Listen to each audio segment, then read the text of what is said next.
जय श्री राम दोस्तों। मैं कल्याण भगत स्वागत करता हूं आपका अंबे कल्याण चैनल पर। दोस्तों, ईश्वर का प्रेम कौन नहीं चाहता, लेकिन ईश्वर सभी को अपना प्रेम अलग अलग रूपों में देते हैं। किसी को जीवन में अपार दुख मिलता है तो किसी का जीवन मिला जुला रहता है। लेकिन एक आम मानव के साथ जब भी बुरा होता है तो वो एक बार अवश्य सोचता है कि पता नहीं उसे ईश्वर प्रेम करते हैं या नहीं। तो दोस्तों, आज मैं आपको बताऊंगा ऐसे संकेत जिससे आप समझ पाएंगे कि आप ईश्वर के कितने निकट हैं और ईश्वर आपसे कितना प्रेम करते हैं।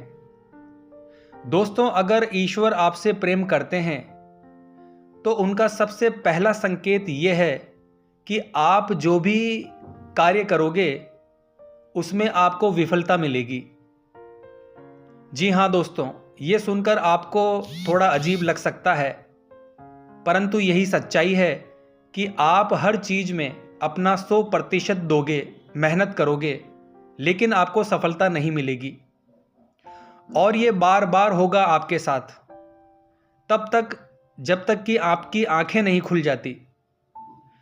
दूसरा संकेत है कि आपका अपने ऊपर जो विश्वास है वो खत्म हो जाएगा।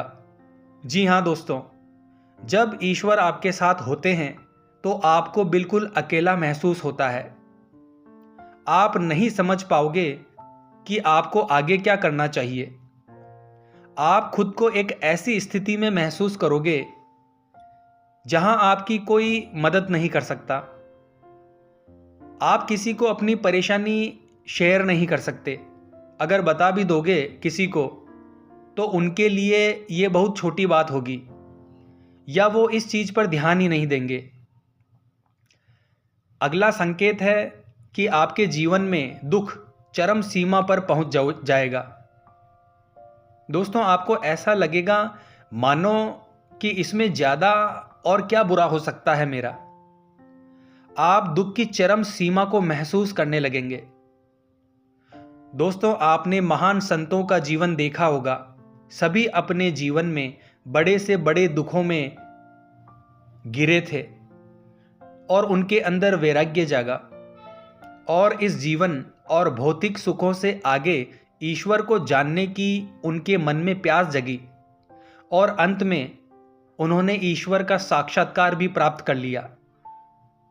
दोस्तों, इन दुखों से इंसान टूट तो जाता है, लेकिन इन्हीं दुखों से उसमें ईश्वर के प्रति प्रेम भी विकसित होता है। वो ये समझ जाता है कि इस संसार से परे भी कोई चीज है और वो शायद ईश्वर ही है। ईश्वर हमें सबसे पहले हारना सिखाते हैं, क्योंकि जब तक आप हार को नहीं समझेंगे आप जीत को भी नहीं समझ सकते।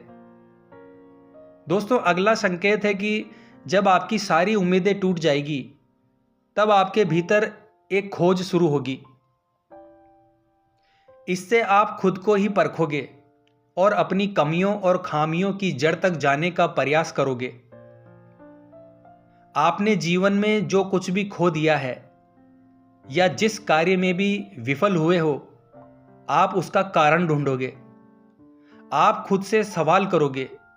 दोस्तों, यही वो समय होता है जब आप खुद से अपनी अंतरात्मा से जुड़ने लगते हो और आपके जीवन में एक नया बदलाव आता है। अगला संकेत है कि आपके जीवन में आपके व्यवहार और चरित्र में बदलाव होने लगेगा।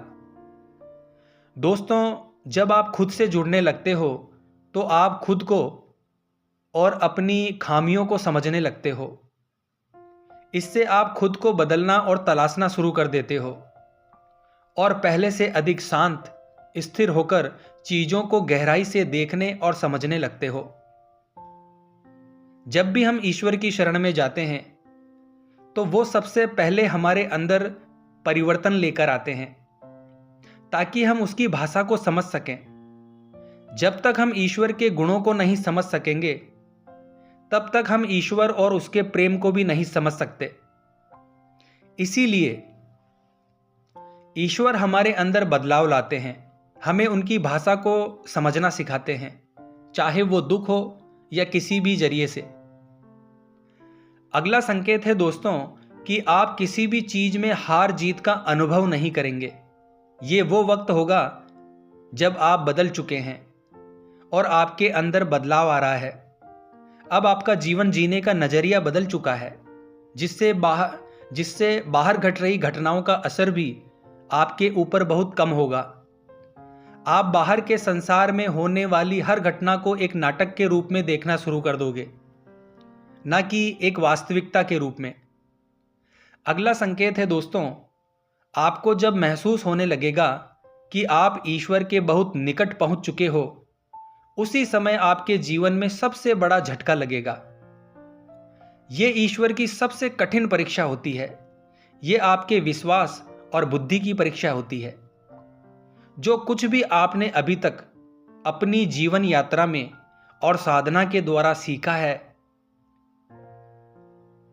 उसी वक्त आपके जीवन में ऐसी परेशानियां, दुख आएंगे या सुख आएंगे जो ऐसा आराम देंगे कि आपको वाकई लगेगा कि इसमें कुछ भी नहीं रखा है, ये तो एक छलावा है। दोस्तों, यह समय सबसे अधिक धैर्य का होता है।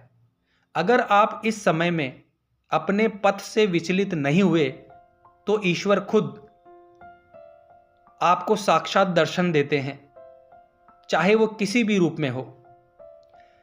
अगला संकेत है दोस्तों, जिसे शब्दों में व्यक्त नहीं किया जा सकता। इस स्थिति में पहुंचने पर आपके मन में लेश मात्र भी संदेह नहीं रह जाएगा कि ईश्वर आपके साथ नहीं है। आपको हर पल ईश्वर का और उनका आपके साथ होने का एहसास होगा। आप इस अनुभूति को पाकर मदमस्त रहेंगे और आपको ऐसी शांति और आनंद की अनुभूति होगी जिसे शब्दों के द्वारा नहीं बताया जा सकता। दोस्तों, भगवान शिव की कृपा प्राप्त होने से पहले व्यक्ति को कुछ संकेत भी मिल सकते हैं जो उसे उस अनुभव की सूचना देते हैं जो आने वाला है। वो है स्वप्न दर्शन। भगवान शिव की कृपा प्राप्ति से पहले व्यक्ति को भगवान शिव से संबंधित स्वप्न दिखाई देते हैं। ये स्वप्न अक्सर सकारात्मक होते हैं और शक्ति या अनुभूति की सूचना देते हैं।